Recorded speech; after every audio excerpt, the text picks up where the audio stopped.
बीरबल ने अकबर को ऐसा क्या कहा कि बादशाह अकबर आगे कुछ बोल न पाए। बादशाह और उसके 2 पुत्रों को नदी में नहाने का शौक था। बीरबल भी कभी कभी उनके साथ नदी चला जाता था, लेकिन कभी नदी में नहाता नहीं था। बादशाह और उसके 2 पुत्र एक दिन बीरबल के साथ नदी में नहाने गए और नदी में नहाने लगे। बीरबल नदी के किनारे जाकर बैठ गया।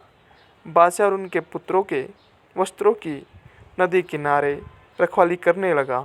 बीरबल ने उनके कपड़े अपने कंधों पर टांग लिए। बादशाह की बीरबल को हमेशा से छेड़ते रहने की आदत थी। नदी में खड़े खड़े बादशाह अकबर ने बीरबल को छेड़ा और कहा कि ऐसा लगता है कि तुम्हारे कंधों पर एक गधे का बोझ लदा है।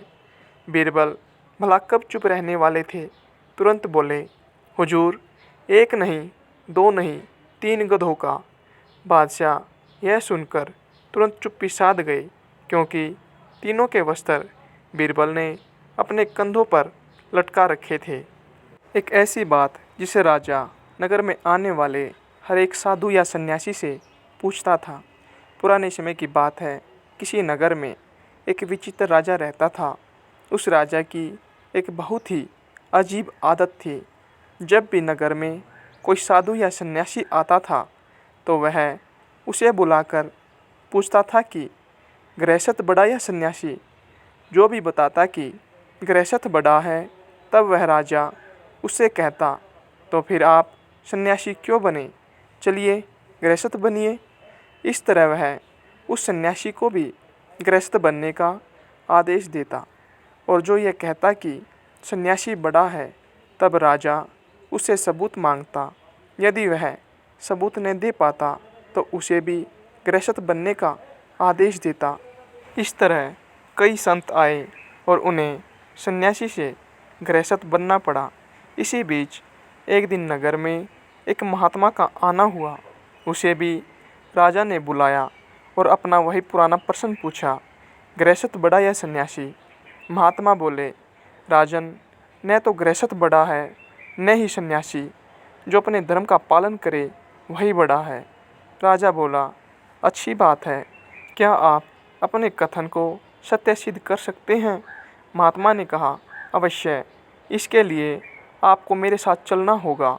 राजा महात्मा के साथ चलने के लिए तैयार हो गया। अगले दिन दोनों घूमते घूमते दूसरे राज्य निकल गए। उस राज्य में राजकन्या का स्वयंवर हो रहा था।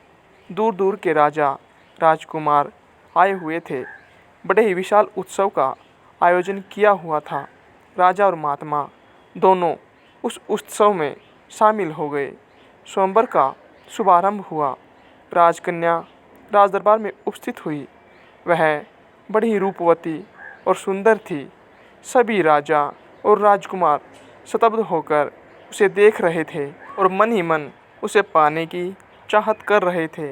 राजकन्या के पिता का कोई वारिस नहीं था, इसलिए महाराज राजकन्या द्वारा स्वयंवरित राजकुमार को ही अपने राज्य का उत्तराधिकारी घोषित करने वाला था। राजकुमारी अपनी सखियों के साथ राजाओं के बीच घूमने लगी। वहाँ उपस्थित सभी राजाओं को देखने के पश्चात भी उसे कोई पसंद नहीं आया। राजा निराश होने लगे। राजकुमारी के पिता भी सोचने लगे कि स्वयंवर व्यर्थ ही जाएगा, क्योंकि राजकुमारी को तो कोई वर पसंद ही नहीं आया। तभी वहाँ एक तेजस्वी सन्यासी का आगमन हुआ। सूर्य के समान उसका चेहरा कांति से चमक रहा था। तभी राजकुमारी की दृष्टि उस युवा सन्यासी पर पड़ी। देखते ही राजकुमारी ने अपनी वरमाला उसके गले में पहना दी। अचानक हुए इस स्वागत से वह युवा सन्यासी अचंभित हो गया। उसने तुरंत वस्तुस्थिति को समझा और तत्क्षण उस माला को अपने गले से निकालते हुए कहा, हे देवी, क्या तुझे दिखता नहीं मैं एक सन्यासी हूँ? मुझसे विवाह के बारे में सोचना तेरी भूल है। तभी राजा ने सोचा, लगता है यह कोई भिखारी है जो विवाह करने से डर रहा है। उन्होंने अपनी घोषणा दोबारा दोहराई, हे युवक, क्या तुम्हें पता भी है, मेरी पुत्री से विवाह करने के बाद तुम इस संपूर्ण राज्य के मालिक हो जाओगे। क्या फिर भी तुम मेरी पुत्री का परित्याग करोगे? सन्यासी बोला, राजन, मैं सन्यासी हूँ और विवाह करना मेरा धर्म नहीं है। आप अपनी पुत्री के लिए कोई अन्य वर देखिए। इतना कहकर वह वहाँ से चल दिया। किंतु वह युवक राजकुमारी के मन में समा चुका था। उसने भी प्रतिज्ञा की कि मैं विवाह करूँगी तो उसी से, अन्यथा अपने प्राण त्याग दूँगी। इतना कहकर वह भी उसके पीछे पीछे चल दी। वह राजा और महात्मा जो यह वृत्तांत देख रहे थे, उनमें से महात्मा ने कहा, चलो हम भी उनके पीछे चलकर देखते हैं क्या परिणाम होता है। वह दोनों भी राजकुमारी के पीछे पीछे चलने लगे। चलते चलते वे एक घने जंगल में पहुंच गए। तभी वह युवा सन्यासी तो कहीं अदृश्य हो गया और राजकुमारी अकेली रह गई। घने जंगल में किसी को न देख राजकुमारी व्याकुल हो उठी। तभी ये राजा और महात्मा उसके पास पहुंच गए और उन्होंने राजकुमारी को समझाया। ये दोनों उसे अपने पिता के पास छोड़ने के लिए ले जाने लगे। वे जंगल से बाहर निकले ही थे कि अंधेरा हो गया। सर्दी की काली अंधेरी रात थी। भटकते भटकते वे तीनों एक गांव में पहुँचे। वे गांव के चौपाल पर जाकर बैठ गए। बहुत सारे लोग वहां से गुजरे, लेकिन किसी ने इन ठंड से ठिठुरते मुसाफिरों का हाल तक नहीं पूछा। तभी वहां से एक गाड़ीवान गुजरा। वह अपनी पत्नी और बच्चों के साथ खेत से घर आ रहा था। उसने देखा कि वे तीनों ठंड से ठिठुर रहे हैं। वह उनके पास गया और पूछताछ की। तब महात्मा ने भटके हुए मुसाफिर खुद को बता दिया। किसान बोला, हे अतिथि देव, अगर आप चाहे तो आज रात मेरे घर ठहर सकते हैं। वह उनको घर ले गया, भोजन की पूछी और भोजन करवाया। उस दिन उनके घर में ज़्यादा अनाज नहीं था, अतः किसान और उसकी पत्नी ने अपने हिस्से का भोजन अतिथियों को करवा दिया और स्वयं भूखे ही सो गए। सुबह हुई। राजकन्या को उसके पिता के पास छोड़कर राजा और सन्यासी दोनों वापिस अपने नगर को चल दिए। महात्मा ने राजा से कहा, देखा राजा, राजकन्या और राज्य को छोड़ने वाला वह सन्यासी अपनी जगह बड़ा है और हमारे अतिथि सत्कार के लिए स्वयं भूखा सोने वाला वह गृहस्थ किसान अपनी जगह बड़ा है। एक तरफ सन्यासी ने राज, वैभव और रमणी का तनिक भी मोह न करके अपने धर्म का पालन किया है, इसलिए वह निश्चय ही महान है। दूसरी तरफ उस किसान दंपति ने अपना व्यक्तिगत स्वार्थ न देखकर अतिथि सेवा को प्रधानता दी, इसलिए वे दोनों भी निश्चय ही महान हैं। किसी भी देश, काल और परिस्थिति में अपने धर्म कर्तव्य का पालन करने वाला मनुष्य ही बड़ा होता है।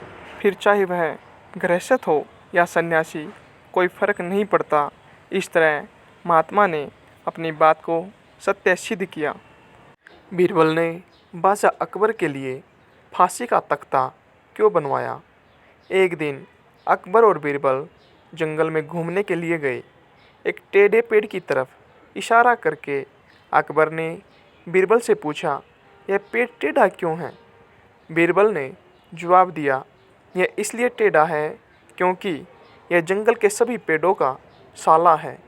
बादशाह ने कहा, तुम्हें कैसे पता कि यह पेड़ बाकी सभी पेड़ों का साला है?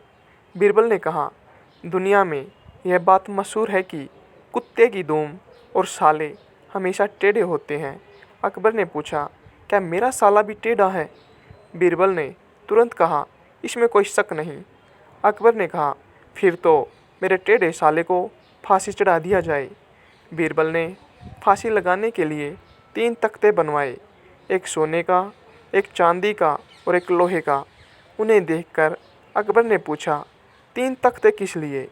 बीरबल ने कहा, गरीब नवाज, सोने का आपके लिए, चांदी का मेरे लिए और लोहे का तख्ता आपके साले साहब के लिए। अकबर ने अचरज से पूछा, मुझे और तुम्हें फांसी किस लिए? बीरबल ने कहा, क्यों नहीं जापना, आखिर हम भी तो किसी के साले हैं। बादशाह अकबर हंस पड़े। उसके साले साहब की जान में जान आई। वह बाइज्जत बरी हो गया। 3 रुपए में 3 चीज़ें। चतुर बीरबल की कहानी। एक मंत्री की उदास शकल देख बादशाह अकबर ने उसकी उदासी का कारण पूछा। तब मंत्री बोले कि आप सारे महत्वपूर्ण कार्य बीरबल को सौंपकर उसे महत्व देते हैं, जिसके कारण हमें अपनी प्रतिभा साबित करने का मौका ही नहीं मिलता है। इस बात को सुनकर अकबर ने उस मंत्री को 3 रुपए दिए और कहा कि आप बाजार जाकर इन 3 रुपयों को 3 चीज़ों पर बराबर बराबर खर्च करना, यानी हर एक चीज़ पर 1 रुपया। लेकिन शर्त यह है कि पहली चीज़ यहाँ की होनी चाहिए, दूसरी चीज़ वहाँ की होनी चाहिए और तीसरी चीज़ ना यहाँ की होनी चाहिए और ना वहाँ की होनी चाहिए। वह अकबर से 3 रुपए लेकर बाज़ार निकल पड़ा। उसकी समझ में नहीं आ रहा था कि वो अब क्या करे। वह एक दुकान से दूसरी दुकान पर चक्कर लगाने लगा, लेकिन उसे ऐसा कोई नहीं मिला जो इस शर्त के मुताबिक 1-1 रुपए वाली 3 चीज़ें दे सके। वह थक हार कर वापस अकबर के पास लौट आया। अब बादशाह अकबर ने यही कार्य बीरबल को दिया। बीरबल 1 घंटे में अकबर बादशाह की चुनौती पूरी कर 3 वस्तुएं लेकर लौट आया। अब बीरबल ने उन वस्तुओं का वृत्तांत कुछ इस प्रकार सुनाया। पहला 1 रुपया मैंने मिठाई पर खर्च कर दिया, जो यहाँ इस दुनिया की चीज़ है।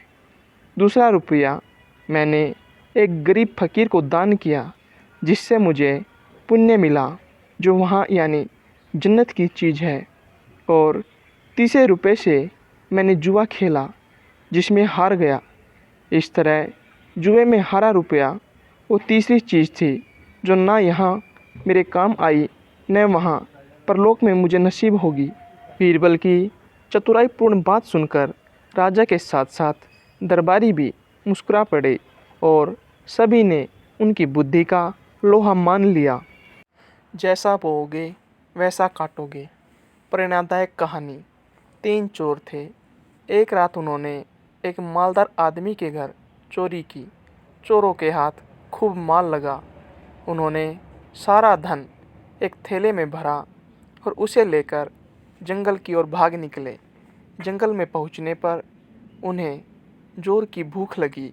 वहाँ खाने के लिए कुछ नहीं था, इसलिए उनमें से एक चोर पास के गांव से खाने का कुछ सामान लाने गया। बाकी दोनों चोर चोरी के माल की रखवाली के लिए जंगल में ही रहे। जो चोर खाने का सामान लाने गया था, उसकी नीयत खराब हो गई। पहले उसने होटल में खुद छक्कर भोजन किया, फिर अपने साथियों के लिए खाने का सामान खरीदा और उसमें जहर मिला दिया। उसने सोचा कि जहरीला खाना खाकर उसके दोनों साथी मर जाएंगे तो सारा धन उसी का हो जाएगा। इधर जंगल में दोनों चोरों ने खाने का सामान लाने गए अपने साथी चोर की हत्या कर डालने की योजना बना ली थी। वे उसे अपने रास्ते से हटाकर सारा धन आपस में बांट लेना चाहते थे। तीनों चोरों ने अपनी अपनी योजनाओं के अनुसार कार्य किया। पहला चोर ज्यों ही जहरीला भोजन लेकर जंगल में उनके पास पहुंचा, तभी उसके साथी दोनों चोर उस पर टूट पड़े। उन्होंने उसका काम तमाम कर दिया। फिर वे निश्चिंत होकर भोजन करने बैठे, मगर जहरीला भोजन खाते ही वे दोनों भी तड़प तड़प कर मर गए। इस प्रकार इन बुरे लोगों का अंत भी बुरा ही हुआ। इस कहानी से शिक्षा मिलती है कि भले ही कम मिले, लेकिन ईमानदारी से कमा कर खाएं, वरना बुराई का अंत बुरा ही होता है।